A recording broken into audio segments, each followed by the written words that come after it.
Анамнез. Пациент 53 лет обратился в травмпункт после падения на горных лыжах и ударом плечом. Осмотрен травматологом, выполнен рентген плечевого сустава. На рентгенографии свежие костно-травматические изменения не выявлены. Определяется положительный симптом клавиши. Больной находится в положении стоя с опущенными руками. Надавливают на акромиальный конец ключицы и одновременно смещают плечо кверху.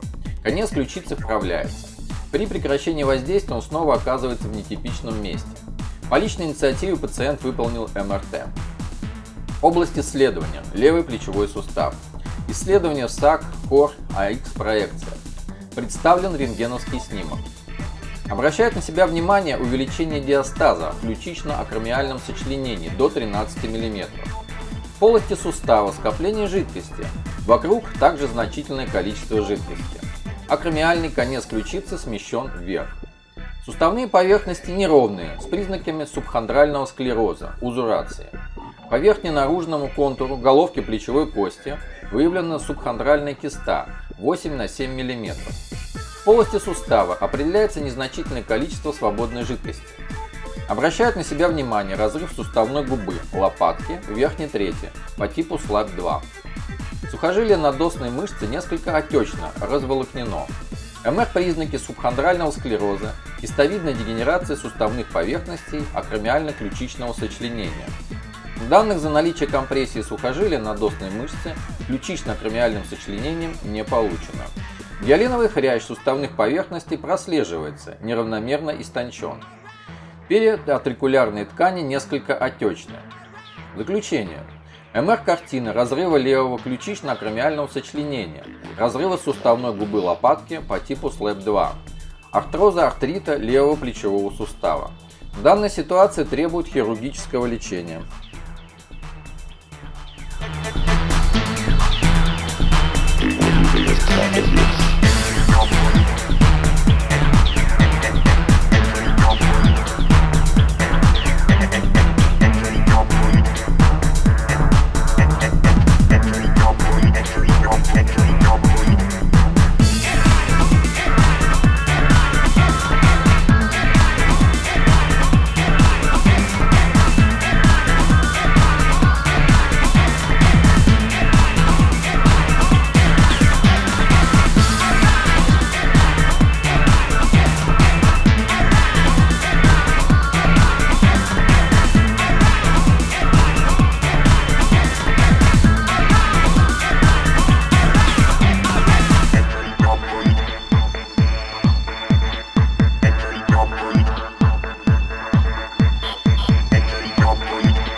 Your